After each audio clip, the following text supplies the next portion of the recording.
Hello everyone. देखो 2026 का prelims tough था, ये सबको पता चल चुका है। Even UPSC chairman Ajay Kumar sir ने भी एक्सेप्ट कर लिया है। इवन स्टेटमेंट भी दिया है उन्होंने कि कहाँ से ये क्वेश्चंस पूछे गए थे। उनके अकॉर्डिंग ये question standard books, government websites, newspapers and government press releases से ये क्वेश्चंस पूछे गए थे।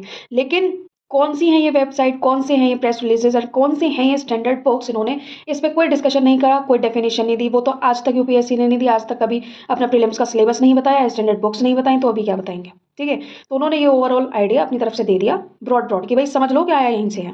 लेकिन एग्जाम हो गया है, 6 दिन बीत गए हैं, यूपीएससी का नया कैलेंडर भी आ गया है और प्रीलिम्स डेट भी। तो अब आगे क्या, क्या इस इशू में फंसे रहना है या इससे बाहर निकलना है, निकलना है तो कैसे, और प्लान बी फॉलो करें या नहीं। So let's find out all the answers of this question in this video. देखो भाई, आप अपने माइंड में एक चीज क्रिस्टल क्लियर कर लो। 24 मई को एग्जाम हुआ था एंड आज 30 मई हो चुका है। 6 दिन हो चुके हैं और अभी तक इस पे UPSC chairman sir Ajay Kumar का सिर्फ एक स्टेटमेंट आया था, जिसके बारे में आपको ओवरऑल अवेयरनेस अभी तक हो गई होगी। और नहीं हुई हो तो आप मेरी शॉर्ट क्लिप्स देख लेना, वहां पे मैंने बता रखा है। तो इस पे यूपीएससी चेयरमैन को जो रिएक्शन देना था वो उन्होंने दे दिया। हमें नहीं लगता बिल्कुल भी कि अब कोई और अनदर रिएक्शन इस पे आने वाला है, क्योंकि अभी तक आने वाला होता तो आ जाता। और अगर कोई पॉजिटिव स्टेटमेंट आगे आता भी है तो आपके लिए बहुत अच्छा है, लेकिन आप तब तक के लिए इस इशू में फंसे नहीं रह सकते, क्योंकि एक तो चीज़ें इतनी कॉम्प्लिकेटेड कर दी हैं, फिर उनको समझना भी है और फिर नेक्स्ट ईयर के लिए प्रिपरेशन भी करनी है। अगर मैं आपकी चॉइसेस की बात करूं तो भाई अभी भी देख लो, अभी भी चूज कर लो, आपके पास इनफ टाइम है कि आपको इस एग्जाम के लिए प्रिपरेशन करनी है या नहीं। और अगर आपको अभी भी प्रिपरेशन करनी है तो आप पहले ही अपने लिए एक टाइम बाउंडेशन क्रिएट कर लो कि मैं बस इस एग्जाम के लिए इतना टाइम दूंगी या दूंगा। क्योंकि देखो भाई, यूपीएससी ने भले आपको 6 अटेम्प्ट, 9 अटेम्प्ट, किसी के लिए 10 अटेम्प्ट और किसी के लिए अनलिमिटेड अटेम्प्ट दे रखे हों, बट एक ऐसा एग्जाम जहां पे लक और मेहनत में से कौन जीतेगा इसकी गारंटी कोई नहीं ले सकता। और इस बार तो ये चीज़ बिल्कुल क्लियर हो गई है इस बार के एग्जाम से। तो इसके पीछे 6 साल देना या 9 साल देना या 8-10 साल देना बेवकूफ़ी होगी। क्योंकि हम कितना ही मैन वुमेन गर्ल बॉय कर ले, प्रेशर दोनों पे बराबर होता है। एक लड़के पे, एक बॉय पे, एक मैन पे इस चीज़ का प्रेशर रहता है कि फैमिली में अर्निंग हो कैसी करके, ठीक है। और लड़की पे इस चीज़ का प्रेशर होता है कि वो इस फैमिली को छोड़ करके किसी दूसरी फैमिली में जाके अच्छे से एडजस्ट हो जाए। ये सिर्फ एक एम होता है हमारे पेरेंट्स का। और जिनके पेरेंट्स इस सोच से काफ़ी ऊपर हैं तो उनके लिए बेनिफिट्स ही बेनिफिट्स हैं, पर अभी भी सोसाइटी में यही चीज़ें एग्जिस्ट करती हैं और बहुत लोग इस मेंटालिटी से सफ़र करते हैं। और ऊपर से फिर ऐसा एग्जाम जो अनप्रिडिक्टेबल नहीं, एब्सर्डिटी अपने साथ लेकर चलता है। अगर आप लोगों ने सोच लिया है कि 2027 का एग्जाम देना है तो क्या चीज़ें आपको फिलहाल ध्यान में रखनी है, एक छोटा सा रोड मैप मैं आप लोगों के लिए लेके आई हूँ। ड्यूरिंग प्रिपरेशन अभी आपको क्या क्या चीज़ें करनी है और क्या चीज़ें आपको प्रिपरेशन के टाइम पे माइंड में रखनी है। सबसे पहला ट्रेंड यूपीएससी का इन्होंने खत्म कर दिया और वो ट्रेंड है प्रीवियस ईयर क्वेश्चंस का। कि जो प्रीवियस ईयर क्वेश्चंस, इस बार जो क्वेश्चंस पूछे गए थे उसमें से एक सिंगल क्वेश्चन ऐसा नहीं था जो प्रीवियस ईयर क्वेश्चंस पे बेस्ड हो या फिर उसका कोई आइडिया भी देता हो। लेकिन इसका मतलब ये बिल्कुल भी नहीं है कि आप प्रीवियस ईयर क्वेश्चंस को छोड़ दोगे। जब वो पैटर्न को बहुत ऊपर लेके जा सकता है ना, तो कुछ पता नहीं है कि वो पैटर्न को कब गिरा दे। यहाँ पे आपको दो चीज़ें क्लियर करने की बहुत ज़रूरत है, सबसे ज़्यादा ज़रूरत है। अभी प्रीलिम्स की जो प्रिपरेशन है इसको इन्होंने 2 पार्ट्स में डिवाइड कर दिया है। ठीक है, कैसे?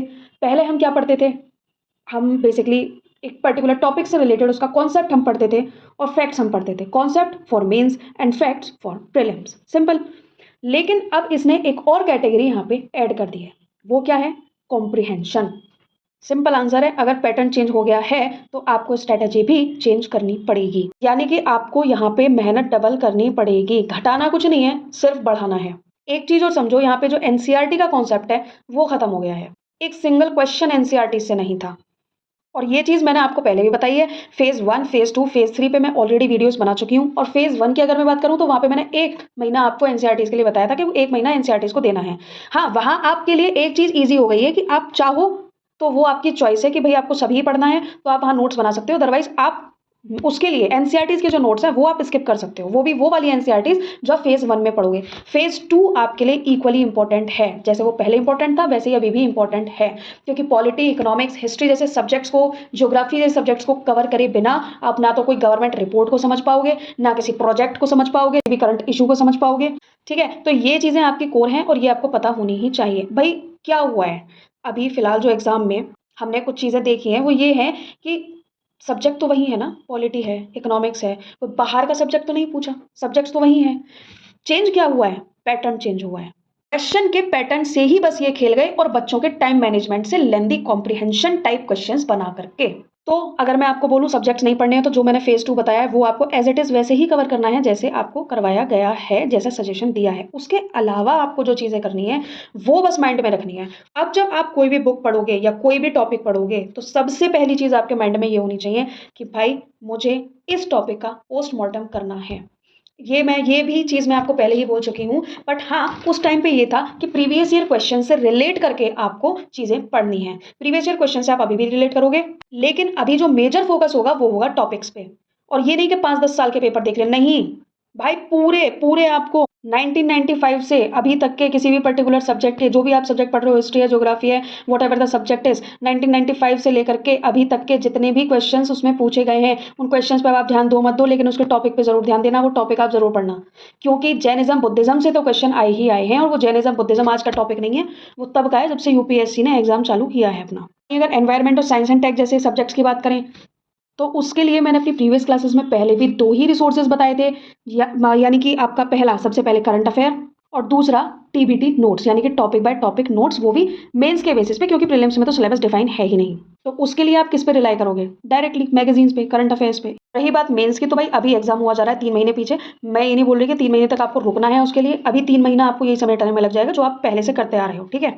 लेकिन हाँ, अभी जो बच्चे 2027 और 28 में अपियर होंगे इस एग्जाम के लिए, उनके पास अभी भी ये अपॉर्चुनिटी है कि वो उस एग्ज़ाम के बेसिस पे, जो अभी क्वेश्चन पेपर आएगा मेंस का, उसके बेसिस पे उनके पास टाइम होगा कि वो और चीज़ें आगे के लिए पढ़ सकें या कवर कर सकें, अगर कुछ भी डिफरेंट उसमें चीज़ें लगती हैं तो।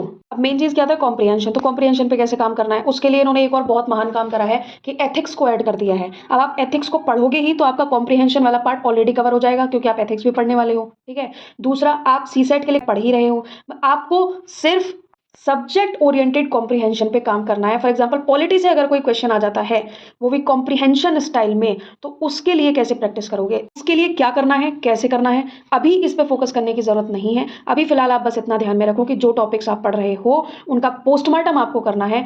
एक्स वाई जेड, आपको ए से लेकर जेड तक उसका सब कुछ पता होना चाहिए, स्टैटिक से लेके करंट अफेयर तक सब कुछ आ जाता है लेवल। अब आपको अपनी स्टडी में ये चीज़ भी ऐड करनी पड़ेगी। मैंने आपको पहले भी बताया है कि किसी भी एग्जाम को अगर आपको एग्जामिन करना है तो उसके 3 डायमेंशंस आप लो। पहला easy, moderate, tough, that's it. इससे फायदा क्या होगा? इससे फायदा ये होगा कि जब हम अपना प्रीलिम्स का पेपर भी करते हैं ना, तो वहां पे हम सबसे पहले उन क्वेश्चंस को करते हैं जो सबसे ज्यादा इजी होते हैं। सेकंड, फिर हम वो वाले क्वेश्चंस देखते हैं ना थोड़े बीच के हैं कि ठीक है हाँ हम कर लेंगे, ठीक है, ए बी वाले, यानी कि एक ऑप्शन हाँ ये वाला भी लग रहा है, ये वाला भी लग रहा है, वो होते हैं मॉडरेट वाले। थर्ड होता है डिफिकल्ट वाले। अच्छा, डिफिकल्ट वाले का केस ऐसा होता है कि जैसे अभी भी इस एग्जाम में 35 क्वेश्चंस, 30 to 35 क्वेश्चंस ऐसे थे जो बहुत ज्यादा डिफिकल्ट थे। डिफिकल्ट क्या कहें, मतलब वही एब्सर्डिटी थी, ठीक है, वियर्ड क्वेश्चंस थे, एब्सर्ड क्वेश्चन थे, इलॉजिकल क्वेश्चन थे। तो ये क्वेश्चन सिर्फ आपके लिए तो सेट नहीं थे, ये सभी के लिए सेट थे। तो ये 30 to 35 क्वेश्चंस ऐसे हैं जो कोई कुछ भी पढ़ ले उनसे वो नहीं होने वाले, ठीक है। कोई हो सकता है 1-2 क्वेश्चन, 2-4 क्वेश्चन किसी से हो जाए तो हो जाए, उसमें भी कितने ही बच्चे कर लेंगे, कितने ही बच्चे कर लेंगे। तो आप ये समझो कि जो डिफिकल्ट वाला क्राइटेरिया है वो सभी के लिए डिफिकल्ट है, ठीक है। तो आपका जो लेवल होना चाहिए स्टडी का वो होगा मॉडरेट लेवल का। हम इसको थोड़ा सा कंसोलिडेट कर लेते हैं सारी चीज़ों को। सबसे पहले सब्जेक्ट आपको वही पढ़ने हैं जो आप पढ़ रहे हो, बुक्स आपको वो फॉलो करनी है। देखो, चेयरमैन सर ने स्टैंडर्ड टेक्स्ट बुक्स तो बोली हैं, ठीक है, वो ये चीज़ एक्सेप्ट नहीं कर रहे हैं कि वो स्टैंडर्ड टेक्स्ट बुक्स में से इस बार क्वेश्चंस आपने दिए ही नहीं है, बहुत लिमिटेड क्वेश्चंस दिए हैं। मेन चीज ये है, और वो चीज उन्होंने एक्सेप्ट नहीं करी, उन्होंने कुछ बोला ही नहीं है, बस ये बोल दिया स्टैंडर्ड टेक्स्ट बुक्स। तो टेक्स्ट बुक्स तो आपकी हैं और इससे ज्यादा स्टैंडर्ड टेक्स्ट बुक्स आपकी कहीं नहीं हो सकती, तो बुक्स तो आपको पढ़नी पड़ेंगी।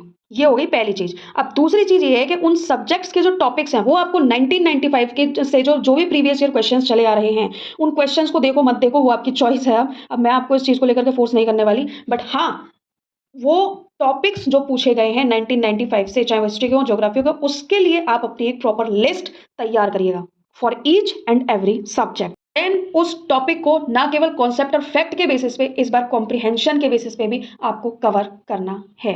वो कैसे कवर करना है वो मैं आपको बताऊंगी बाद में। और जो टॉपिक आपको कवर करना है उसका करना है पोस्टमार्टम, यानी कि A to Z आपको उसका स्टैटिक से करंट अफेयर सब कुछ पता होना चाहिए। अलावा क्या करना है और क्या नहीं करना है ये और छोटी छोटी चीज़ समझ लीजिए। सबसे पहली चीज़, एनसीईआरटीज़ के नोट्स आपको नहीं बनाने हैं, ये ऑप्शनल है, ठीक है, जो फेज 1 मैंने आपको बताया था, लेकिन पढ़नी आपको है बेसिक अंडरस्टैंडिंग के लिए, और जिनकी बेसिक अंडरस्टैंडिंग है उन्हें कोई जरूरत नहीं है पढ़ने की, सीधे आप फेज 2 से एंट्री करो। सेकंड फेज़ 2 आपको पूरा करना है, जैसा आपको बताया गया है एज़ इट इज़ वैसा ही। उसके अलावा बस आपको फेज़ 2 के जितने भी सब्जेक्ट्स हैं, उसमें अब आपको अपनी कॉम्प्रिहेंशन स्किल ऐड करनी पड़ेगी और उसके लिए इसमें अब एक और सब्जेक्ट से भी क्वेश्चंस पूछे गए थे एंड दैट इज़ एथिक्स, ठीक है? तो यहाँ पे एथिक्स का भी पोर्शन ऐड कर लिया गया और अगर आप एथिक्स को प्रीलिम्स में कवर कर लोगे, तो आपकी कॉम्प्रिहेंशन स्किल्स अच्छी हो जाएँगी, ठीक है? बाकी आप सीसेट में भी कॉम्प्रिहेंशन्स करते हो, नो डाउट। यहाँ पे प्रीलिम्स में टास्क ये है कि उस 2 घंटे में आपको उस कॉम्प्रिहेंशन से कैसे डील करना है, दैट इज़ वेरी इंपॉर्टेंट और उसके लिए आपको करनी पड़ेगी practice and there is no any other option. Next आ जाता है करंट अफेयर्स। अब भाई करंट अफेयर्स के लिए सीधी बात है, कोई रिस्क लेने की ज़रूरत नहीं है। अगर आपको डायरेक्टली अब बोल दिया है कि हाँ जी, गवर्नमेंट वेबसाइट से आएगा, गवर्नमेंट प्रेस रिलीज़ेज़ से आया है और न्यूज़पेपर से आया है, तो आपको कोई भी मैगज़ीन किसी भी तरीके की यूज़ करने की ज़रूरत नहीं है।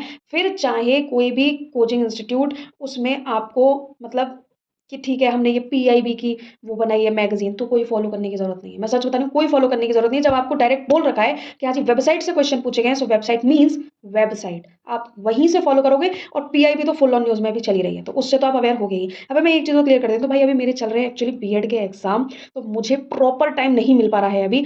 अब मेरे को टाइम मिल जाएगा, 2 तारीख को मेरा एग्ज़ाम है, उसके बीच में मेरे पास 12 से 13 दिन का गैप है। मैंने अभी पूरा एनालिसिस नहीं करा है पेपर का, तो मैं जब आपका वो पूरे पेपर का एनालिसिस कर लूँगी अच्छे से, तो कहाँ से क्या चीज़ें कैसे करनी है, वो और क्लैरिटी के साथ मैं हर एक सब्जेक्ट पर आपको फुल ऑन क्लैरिटी देके चलूँगी, ठीक है? बट अभी प्लीज़ मेरे को थोड़ा-सा टाइम दे दो, बस मुझे थोड़ा-सा टाइम चाहिए फ़िलहाल। लेकिन अभी आपको ये चीज़ें करनी है और अब आप प्रिपरेशन कर रहे हो, तो भैया अपनी प्रिपरेशन चालू रखो, इस झमेले में पढ़ने की ज़रूरत नहीं है। मैं अगर ये बोलूँ कि भाई नहीं गवर्नमेंट वेबसाइट से अभी पढ़ना है, प्रेस रिलीज़ से अभी अभी नहीं पढ़ना। अभी आप अपनी बुक्स पढ़ो, जो आप पढ़ रहे हो आप वो पढ़ो, वैसे ही पढ़ो जैसा आपको बताया गया है। लेकिन हाँ, क्या चीज़ें आपको अपनी स्टडी में और ऐड ऑन करनी है प्रीलिम्स में, वो मैंने आपको यहाँ पे बता दी हैं। लेकिन अगर आप अभी ये करोगे कि सीधे वेबसाइट पे पहुँच जाओगे, तो उसका कोई फ़ायदा नहीं है, आपको बुक्स पढ़नी पड़ेंगी। स्टैंडर्ड बुक उन्होंने मेंशन करा है, इस बार हो सकता है उन्होंने टफ दे दिया हो, क्या पता अगली बार वो स्टैंडर्ड बुक्स में क्योंकि हम क्या एडवाइस करते हैं आपको, प्रीवियस ईयर क्वेश्चंस के बेसिस पे ये चैप्टर्स इंपॉर्टेंट है, ऐसा इंपॉर्टेंट है, वैसा इंपॉर्टेंट तो भाई ऐसा है, इंपॉर्टेंट गया इस बार तेल लेने, क्या इंपॉर्टेंट है क्या नहीं। ऐसा भी हो सकता है अब अगली बार इस इशू को सारे को देखते हुए नेक्स्ट ईयर के एग्जाम में जो चैप्टर से क्वेश्चंस नहीं पूछे जाते थे उनसे क्वेश्चंस पूछ लिए जाएं, समझ रहे हो? तो अब आप जो सब्जेक्ट पढ़ रहे हो उसको सारे को कवर करके चलो, यही आपके लिए राइट मेथड है स्टडी का फिलहाल के लिए, यानी कि कुछ भी छोड़ना नहीं है। लाइन में आपको ये सारी कहानी समझ में आ जाएगी, पुराना आपको करना है इसलिए कि क्या पता उसमें से आ जाए और नया आपको छोड़ना नहीं है क्योंकि वो आ चुका है और वो परमानेंट रहेगा या नहीं इस बात की कोई गारंटी नहीं है। आई होप कि आपको थोड़ी बहुत चीज़ें क्लियर हो गई हों और मेरी वीडियो आपको थोड़ी सी भी हेल्पफुल लगती है तो प्लीज़ मेरे चैनल को सब्सक्राइब करना, ज़्यादा से ज़्यादा इस वीडियो को लोगों तक पहुँचाना, क्योंकि अभी भी मोस्ट ऑफ द एस्पिरेंट्स इस चीज़ से सफ़र कर रहे हैं, कन्फ्यूज़ हैं आगे क्या करें, कैसे करें और कब से करें। So please help them. Thank you everyone.